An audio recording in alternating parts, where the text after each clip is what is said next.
ইমানের পথে অবিচল থেকে আমার মরণ যেন হয়। বলুন, ইমানের পথে অবিচল থেকে আমার মরণ যেন হয়। তোমার কাছে মিনতি আমার,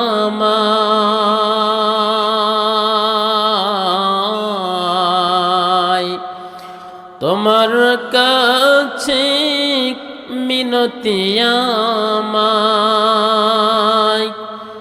মায়া মহিম দয়াময়।